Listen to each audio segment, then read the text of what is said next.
Capítulo 1 O desânimo de Arjuna. Em uma vasta planície chamada Kurukshetra, transformada em campo de batalha, os dois exércitos se preparavam para a guerra. De um lado estavam os Pandavas, os herdeiros legítimos do trono, e do outro os Kauravas, que se recusavam a devolvê-lo. O ambiente estava tenso, o som dos conchas e tambores de guerra preenchia o ar. Em meio a esse cenário grandioso, o príncipe Arjuna, um dos maiores guerreiros dos Pandavas, pediu ao seu cocheiro, que era ninguém menos que Krishna, seu amigo e guia, que levasse a carruagem ao centro do campo, para que pudesse ver aqueles com quem ele teria de lutar. Krishna conduziu os cavalos até a linha de frente, entre os dois exércitos. Ali, Arjuna contemplou os rostos dos guerreiros que estavam prontos para a batalha. Reconheceu entre eles seus próprios primos, tios, avós, mestres e amigos. Viu nos dois lados homens que havia amado e respeitado por toda a vida. De repente, um peso esmagador caiu sobre seu coração.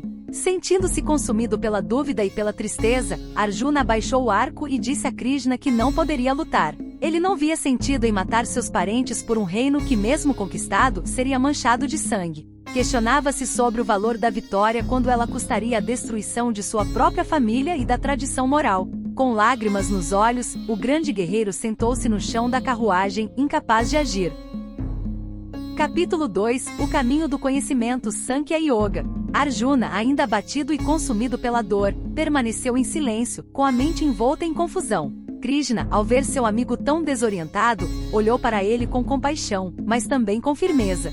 Com palavras claras e penetrantes, ele começou a falar. Krishna perguntou a Arjuna como um guerreiro tão valente podia se deixar dominar por uma fraqueza tão indigna. Disse que aquele desespero era impróprio de alguém nobre como ele e que o medo e o apego não deveriam guiar as ações de um guerreiro. Com voz serena, mas cheia de autoridade, Krishna o lembrou de sua verdadeira natureza e do dever que tinha perante o mundo e a justiça. Arjuna, dividido entre sua sensibilidade e seu dever, confessou que estava perdido. Não sabia mais o que era certo ou errado. Com humildade, entregou-se a Krishna como discípulo e pediu por orientação. Seu coração estava confuso e sua mente, tomada pela angústia. Ele desejava respostas profundas, não apenas conselhos práticos, mas sabedoria verdadeira. Foi então que Krishna revelou a Arjuna os ensinamentos eternos da alma. Disse que o corpo nasce e morre, mas o espírito, o verdadeiro eu, é eterno, imutável e indestrutível. Ninguém pode matar nem ser morto no sentido último, pois o eu não nasce nem perece. A alma apenas transita de um corpo para outro, como quem troca de roupa. Por isso, Krishna o aconselhou a não lamentar nem os vivos nem os mortos. Krishna falou também do Dharma, o dever de cada ser. O dever de Arjuna como guerreiro era lutar pela justiça, e abandonar essa missão seria desonroso e traria vergonha. Não agir por medo ou apego seria um erro diante da verdade maior. A ação, disse Krishna, deve ser realizada com desapego, sem pensar no ganho ou na perda, no prazer ou na dor. A verdadeira sabedoria está em agir com equilíbrio, com foco no dever, e não nos frutos que a ação pode trazer. Krishna então revelou a essência do Karma Yoga, o caminho da ação correta, agir sem desejar os resultados, agir com mente serena, fazendo o que deve ser feito, mas sem se prender aos frutos do esforço. Aquele que age assim com entendimento e fé, atinge a paz interior e a libertação. Arjuna começou a compreender. As palavras de Krishna penetravam em seu coração, dissipando pouco a pouco a névoa da dúvida. Krishna concluiu dizendo que aquele que conhece o eu verdadeiro, que permanece sereno no meio do prazer e da dor, do sucesso e do fracasso, esse é verdadeiramente sábio e livre. Ao final do capítulo, Arjuna se mostrava mais calmo, mas ainda desejava entender mais. A conversa sagrada apenas começava, e as verdades que Krishna tinha a revelar ainda iriam muito além. Capítulo 3 O caminho da ação, Karma Yoga. Arjuna, ainda buscando clareza, perguntou a Krishna por que ele estava sendo incentivado à ação se o conhecimento parecia superior. Por que deveria lutar, se a sabedoria do desapego levava à paz? Krishna sorriu paciente, e explicou que no mundo, ninguém pode viver sem agir. Mesmo quem se retira em silêncio ainda realiza ações, nem que seja respirar, pensar, existir. A questão, então, não é evitar agir, mas sim agir corretamente. Ele explicou que há dois caminhos legítimos, o do conhecimento e o da ação. Ambos podem conduzir à libertação, mas para muitos, o caminho da ação é mais acessível. Krishna insistiu que Arjuna deveria cumprir seu dever. Seu Dharma como guerreiro, não por desejo, mas por consciência. Ele deveria agir sem se apegar ao resultado, com o coração centrado como fazem os sábios. Krishna usou o exemplo dos grandes mestres. Mesmo os iluminados continuam a agir para guiar o mundo. O verdadeiro sábio vive no mundo, mas não é dominado por ele. Age com compaixão, com equilíbrio, com o espírito livre dos desejos egoístas. As ações, disse Krishna, devem ser oferecidas como um sacrifício sagrado, com espírito de serviço. Esse é o segredo do Karma Yoga, transformar cada ato em uma oferenda. Quando assim feito, a ação purifica, não aprisiona. Arjuna ouviu, absorvendo a sabedoria. Aos poucos, a ideia de que poderia lutar com consciência pura, sem se corromper, começou a fazer sentido. A batalha, então, não era apenas externa, era também uma luta interior, pela verdade. Capítulo 4. O caminho do conhecimento e da renúncia da ação, Jnana Karma Sannyasa Yoga. Krishna então revelou algo surpreendente. Aquele ensinamento eterno não era novo. Ele o transmitirá antes a grandes sábios e reis, em eras passadas. Era um conhecimento eterno, que se renova quando o mundo se perde em ignorância.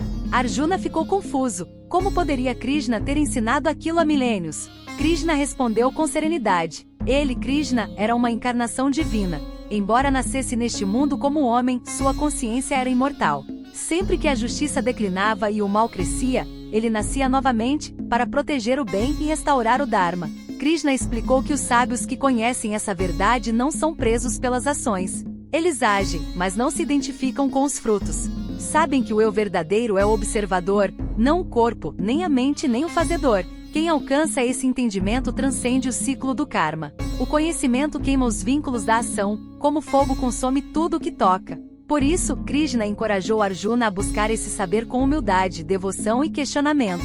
E prometeu, aquele que tem fé e disciplina alcançará o despertar. Capítulo 5. O caminho da renúncia Sannyasa Yoga. Arjuna queria entender melhor, afinal, qual era superior? A renúncia total das ações ou a ação consciente? Krishna explicou que ambas levam à libertação, mas o caminho da ação com desapego é mais seguro e prático para a maioria. O verdadeiro renunciante não é o que abandona o mundo, mas aquele que age sem ego e desejo. Aquele que realiza seu dever com consciência espiritual, sem se apegar ao sucesso ou ao fracasso, é verdadeiramente livre. Ele vive em paz, mesmo em meio à agitação. Ele vê a mesma essência em todos, no sábio e no ignorante, no amigo e no inimigo. Esse estado de equanimidade é o fruto da sabedoria. E quando o coração é purificado, a alegria interior, a bem-aventurança se revela. Capítulo 6. O caminho da meditação, Dhyana Yoga. Krishna então falou sobre o caminho da meditação. Disse que o verdadeiro yogi é aquele que busca o equilíbrio, não o extremo, nem o excesso nem a privação, mas o caminho do meio. O praticante deve sentar-se em silêncio, em lugar calmo, com a mente focada no eu interior. O pensamento deve ser domado com firmeza e doçura, até tornar-se tranquilo como uma chama sem vento. Krishna explicou que mesmo que alguém tenha se desviado, nenhuma boa ação se perde. A alma retoma o caminho em outra vida. E aquele que persevera no yoga com fé encontra a liberação. Por fim, Krishna declarou, o mais elevado entre todos é o yogi que se dedica a ele com devoção amorosa. Aquele que une seu coração ao divino, mesmo em meio à vida comum, é o mais próximo da verdade. Capítulo 7. O conhecimento supremo e a sabedoria, Jnana Vijnana Yoga. Krishna começou a revelar uma dimensão mais profunda de si mesmo. Disse a Arjuna que entre milhares de pessoas, poucas realmente buscam a verdade, e entre essas, raríssimas alcançam o conhecimento supremo, o conhecimento de Deus em sua plenitude. Ele explicou que tudo que existe vem de sua energia. O mundo material é feito de 8 aspectos da sua natureza inferior: terra, água, fogo, ar, éter, mente, intelecto e ego. Mas além disso, existe sua natureza superior, o Espírito Eterno, que sustenta e anima toda a criação. Krishna é a origem de tudo. Dele brotam os mundos e todas as criaturas. Aqueles que buscam prazer nos objetos dos sentidos estão presos à ilusão, como se estivessem hipnotizados por uma aparência passageira. Mas os que veem através da ilusão reconhecem a presença divina em todas as formas da vida. Ele disse, eu sou o sabor da água, a luz do sol e da lua, o som no éter, o aroma da terra.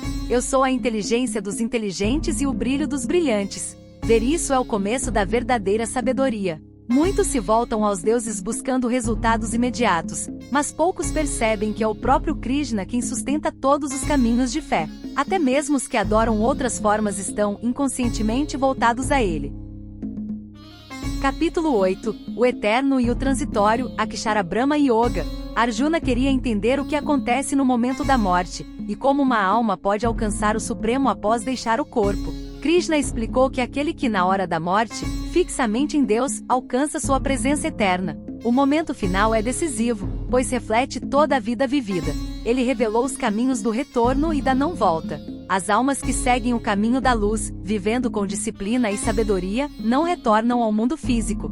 Já aquelas que seguem o caminho da escuridão, dominadas pelos desejos, voltam a nascer. Krishna enfatizou que meditar nele com devoção, até o último suspiro, é o caminho direto para a libertação. Mesmo os mestres e os céus celestiais têm fim, mas quem atinge a morada divina não volta a cair no ciclo de nascimento e morte. Capítulo 9. O Rei dos Segredos, Rasa Vidya Rasa Guhya Yoga. Krishna agora revelava o mais íntimo e sagrado dos conhecimentos, que ele habita o coração de todos os seres. Disse a Arjuna que ele era o sustentador do universo, o criador e o destruidor, mas ao mesmo tempo não se prende pelas ações do mundo. Ele permanece não envolvido, mesmo sendo tudo. Ele explicou que a criação surge e se dissolve em ciclos, como uma respiração cósmica. Os ignorantes não o reconhecem, pois veem apenas sua forma humana. Mas os sábios com fé e entrega, adoram-no com todo o coração. Krishna disse que não importa a condição da pessoa, homem ou mulher, rico ou pobre, sábio ou simples, qualquer um que se entrega a ele com amor e devoção é acolhido. Mesmo quem errou no passado pode se purificar completamente, desde que se volte com sinceridade ao caminho. Ele prometeu: aquele que pensa sempre em mim com devoção será libertado. Entregue-se a mim e eu cuidarei de ti. Capítulo 10. As manifestações divinas, Vibhuti Yoga. Arjuna, tocado por tudo que ouvirá, desejava saber mais sobre como reconhecer Krishna em tudo. Krishna então revelou como sua presença se manifesta nas coisas grandiosas e belas do mundo. Disse que entre os Adityas ele é Vishu, entre as luzes, o Sol, entre os ventos, o mais veloz, entre as montanhas, o Himalaia. Entre os sábios é Vyasa, entre os guerreiros é Arjuna. Ele é a força dos fortes e a sabedoria dos sábios. Tudo que brilha, tudo que é poderoso, tudo que inspira respeito, tudo isso é uma centelha do seu ser. Disse ainda que nenhuma dessas manifestações pode conter sua plenitude, são apenas um vislumbre de sua infinita glória. Capítulo 11. A visão cósmica Visharupa Darshana Yoga. Após ouvir sobre a grandeza de Krishna, Arjuna pediu que ele mostrasse sua verdadeira forma, a forma divina e cósmica, além do corpo humano. Krishna então concedeu a Arjuna uma visão espiritual. Com olhos especiais, Arjuna viu o universo inteiro dentro de Krishna, incontáveis formas, cores, rostos, deuses, criaturas. Viu o nascimento e a morte, o infinito girando como um só ser. Era uma visão indescritível, ao mesmo tempo gloriosa e terrível. Arjuna viu guerreiros sendo tragados pela boca flamejante da forma cósmica, e entendeu: Krishna não era apenas o guia, mas também o destino. Ele era o tempo, o destruidor dos mundos. Arjuna, tomado de reverência e temor, prostrou-se diante da visão. Pediu perdão por ter tratado Krishna como amigo sem compreender sua divindade. Krishna então, retirou sua forma cósmica e voltou à aparência humana. Disse a Arjuna que aquela visão não era possível nem mesmo para os deuses, só podia ser vista por quem tem devoção pura. Capítulo 12. O caminho da devoção Bhakti Yoga. Arjuna perguntou: qual é o melhor caminho, adorar o Deus sem forma ou adorar a forma pessoal de Krishna? Krishna respondeu que ambos os caminhos podem levar à libertação, mas que o caminho da devoção amorosa é mais fácil e acessível. Aquele que oferece até mesmo uma folha, uma flor, um fruto ou um pouco de água com amor sincero, é acolhido. Ele descreveu o devoto ideal, aquele que não odeia ninguém, que é compassivo, livre de ego, equilibrado na alegria e na dor, paciente, satisfeito, firme na fé. Quem ama a Deus e a todos os seres com coração puro é verdadeiramente querido por ele. Capítulo 13. O campo e o conhecedor do campo, Kshetra Vibhaga Yoga. Krishna agora conduzia Arjuna a um entendimento mais filosófico. Explicou que tudo que é percebido, o corpo, os sentidos, os pensamentos, é o campo. E aquele que percebe, que testemunha, é o conhecedor do campo. Arjuna escutava com atenção enquanto Krishna dizia que o corpo muda, sente, nasce e morre. Mas o conhecedor, a alma, é eterno. Esse é o verdadeiro, está além da forma, e é ele quem deve ser compreendido. Krishna revelou que esse eu está presente em todos os seres. Assim, embora pareça que há muitos eus, na verdade há apenas um, uno, eterno, silencioso, habitando todos os corpos. O verdadeiro conhecimento não está em acumular ideias, mas em compreender essa unidade. Ver o mesmo espírito em todos é sabedoria, viver separado é ilusão. Capítulo 14. As três qualidades da natureza, gunas, sattva, rajas e tamas. Krishna passou então a falar das três qualidades fundamentais da natureza, as gunas que moldam tudo que existe no mundo manifestado. Sattva, a pureza, o equilíbrio, a luz. Rajas, o desejo, a ação, a paixão. Tamas, a ignorância, a inércia, a escuridão. Todos os seres estão sob a influência dessas três forças. Sattva eleva, rajas agita, tamas obscurece. Nossas ações, emoções e pensamentos são coloridos por essas energias em constante movimento. Krishna explicou que quando alguém ultrapassa essas três qualidades se vê que não é nenhuma delas, nem luz, nem sombra, nem movimento, então alcança o estado supremo. O que é livre das gunas não se perturba com as oscilações do mundo. Vive em paz, mesmo em meio às transformações, pois sabe que o eu verdadeiro é eterno, além das mutações. Capítulo 15. O Espírito Supremo, Purushottama Yoga. Para ajudar Arjuna a compreender o mundo e a alma, Krishna usou uma imagem simbólica, uma árvore cósmica com raízes para cima e galhos para baixo. Essa árvore representa a existência material, cujas folhas são os Vedas e cujos ramos se espalham pelos desejos dos homens. Mas essa árvore é ilusória. Ela precisa ser cortada com o machado do desapego, pois só assim a alma pode retornar à sua origem. Krishna então falou do Purusha Supremo, o Espírito Eterno que sustenta tudo. Há dois tipos de seres, os perecíveis, os corpos, e os imperecíveis, a alma individual. Mas acima de ambos está o Ser Supremo, a fonte de tudo. Esse ser, que é Krishna, está no coração de todos. Ele é a luz do sol, a sabedoria da mente, a força da vida, a memória, a consciência. Conhecer esse ser é alcançar o propósito da existência. Capítulo 16. As qualidades divinas e demoníacas, Daivasura Sampadvibhaga Yoga. Krishna agora descreveu duas naturezas presentes nos seres humanos, a divina e a demoníaca. As qualidades divinas incluem ausência de medo, pureza de coração, compaixão, veracidade, autocontrole, humildade, serenidade, sabedoria.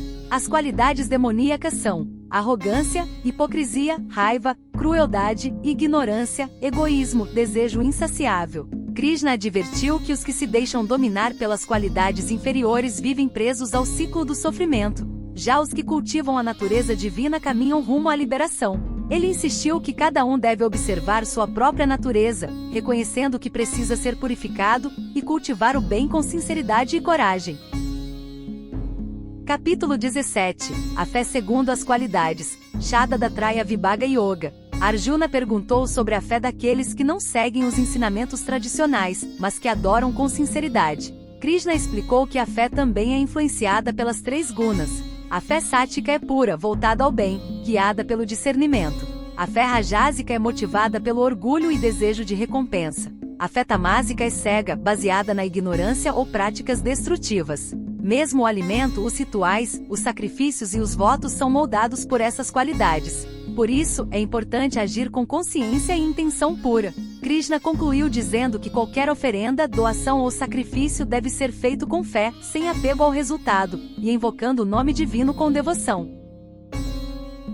Capítulo 18. A libertação pelo renunciar, Moksha Sannyasa Yoga. Chegando ao final da conversa sagrada, Krishna falou sobre a renúncia e a libertação. Explicou que renúncia verdadeira não é abandonar a ação, mas sim o apego. O sábio não se esquiva de agir. Apenas age sem desejar os frutos. Essa é a verdadeira liberdade. Krishna revisou os principais caminhos, o conhecimento, a ação, a devoção, e mostrou como todos levam à libertação quando realizados com pureza e entrega. Ele falou dos diferentes tipos de deveres, condutas e realizações, mostrando que cada ser deve agir conforme sua natureza, e que cumprir o próprio Dharma com imperfeição é melhor do que imitar o Dharma alheio perfeitamente. Ao final, Krishna disse com ternura: abandona todos os deveres e refúgia-te apenas em mim. Eu te libertarei de todos os pecados. Não temas. Essas palavras tocaram profundamente Arjuna. Toda sua confusão se dissipou. O guerreiro que antes estava tomado pela dúvida agora se erguia com clareza. Com o coração firme ele disse: minha ilusão se foi. Estou pronto para agir. E assim, no campo de Kurukshetra, entre dois exércitos prestes a colidir, um homem despertava para sua verdadeira natureza.